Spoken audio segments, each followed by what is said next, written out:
هنخرج فين؟ Let's go to Mall of Egypt. How about going to Mall of Egypt? What about going to Mall of Egypt? صباحكم فل. ازيكم عاملين ايه؟ يا رب تكونوا بخير. في الانجليش عندنا suggestions والاقتراحات او recommendations لما تحب تعمل توصية او ترشيح او اقتراحات ان احنا نخرج في حتة معينة او نقرأ كتاب معين او نعمل اكشن معين.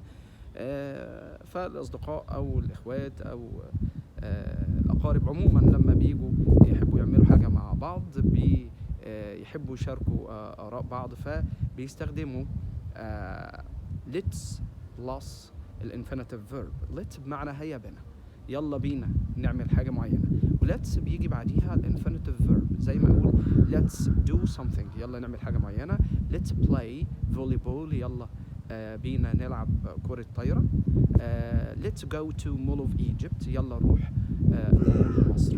طيب دي let's، وزي ما قلنا بيجي بعديها الانفينيتيف verb، الفيرب في المصدر من غير اي اضافات. عندنا how about او how about و what about ال 3 accent موجودين عادي جدا. هنقول how about او what about بيجي بعديها ال ing اللي هي الجيرند، يعني how about going to، what about playing، how about eating something، what about drinking something. يبقى how about و what about بيجي بعديها الجيرند اللي هي الverb plus ing. why don't we يعني ليه احنا ما نعملش حاجة معينة. why don't we visit Egypt، ليه ما نزورش مصر. why don't we travel to America، ليه ما نسافرش لأمريكا. يبقى why don't we ليه ما نعملش حاجة معينة. do you mind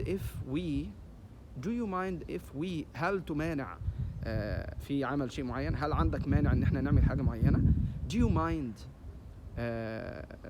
أو would you mind أو would you mind do something بيجي بعديها برضو الانفينيتيف verb. يبقى دي يا حبايبي بعض الفريزز أو الكويستشنز اللي احنا ممكن نقترح بيها أو ندي بيها ترشيحات أو توصية لأصحابنا وحبايبنا إن احنا أو هم يعملوا حاجة معينة. أشوفكم في حلقة جديدة من البهارات في لغة الفرنجات، والسلام عليكم ورحمة الله وبركاته.